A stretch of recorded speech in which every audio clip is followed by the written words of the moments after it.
Dia masih sayang nggak sama gua? Enggak. Kangen gitu? Enggak. Rindu kek apa kek? Enggak. Gak ada kata-kata lain apa selain enggak? Dia udah sayang sama yang lain.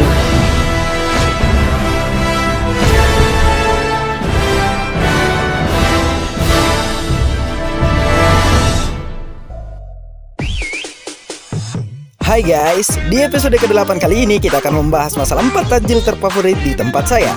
Kenapa saya bilang tempat saya? Karena kalau saya sebut Pindrang atau sebelah baratnya Rapang, nanti banyak yang protes karena kalau isinya tidak sesuai dengan pendapat mereka, mereka suka sekali cerita sana sini.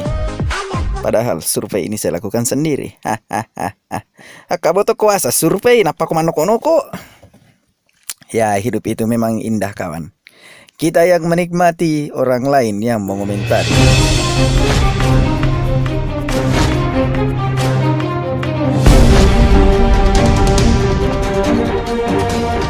Baik, mari kita masuk. Tapi sebelum kita masuk ke urutan keempat, lebih baiknya kita subscribe dulu channel ini supaya kalian bisa dapat manfaat dari akun ini. Di urutan keempat ada Jalangkote dengan total penjualan 1344 biji per hari.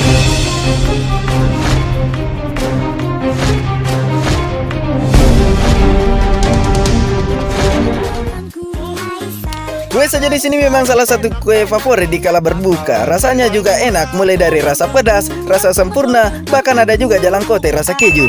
Namun hati-hati jika membeli Jalangkote karena ada juga Jalangkote yang isinya di dalam ubi semua.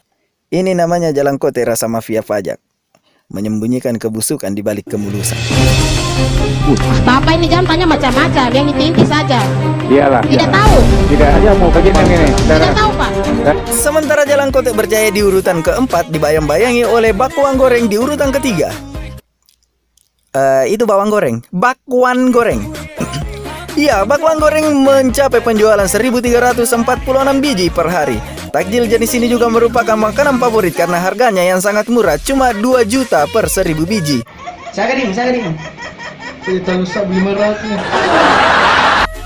Dan ada pepatah mengatakan, makan 5 biji bawang goreng sehari itu sama saja dengan makan 150 biji bawang goreng per bulan. Wah, Banta, bukan Jalangkote namaku. Kenapa balik? Bawang. Pantas, minyak tak panas. Tak mau kalah dengan bawang goreng, si makhluk hijau nan gagah. Itu Hulk. Itu juga bukan. Ya. Maksud saya adalah pisang hijau dengan jumlah penjualan 1568 biji per hari. Makanan ini merupakan makanan favorit karena di samping simpel juga menghilangkan rasa lapar di kala berbuka puasa. Nah, kalian bisa makan pisang hijau di kala berbuka puasa sambil menikmati foto Veranda Sania atau Nabila JKT48. Karena ada pepatah mengatakan, berbukalah dengan yang manis-manis. Hahaha, dasar jomblo. Oke, lanjut. Sementara di posisi pertama sebagai pemenang kali ini adalah Jeng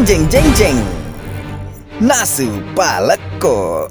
Makanan ini dimasukkan kategori takjil karena ya bodoh amat, ini saya yang bikin sendiri. Saya hobi juga makan ini karena saya pastikan teman-teman menu saya berbuka setiap hari adalah nasu paleko, saking sukanya. Makanan ini juga merupakan makanan favorit karena makanan ini tidak memandang umur. Iya, bagaimana mau memandang umur, memandang kenangan saja susah. Makanan ini merupakan makanan favorit di kala mengumpul mulai dari anggota DPR, anggota pramuka, sampai Parino Ballo. Ya, aja sih mah protes, mah komen marro. Oke guys, itulah tadi 4 makanan favorit untuk berbuka puasa. Dan kalian bisa menjadikan inspirasi mana yang merupakan makanan favorit kalian. Atau kalau kalian punya makanan sendiri, silakan tulis di kolom komentar.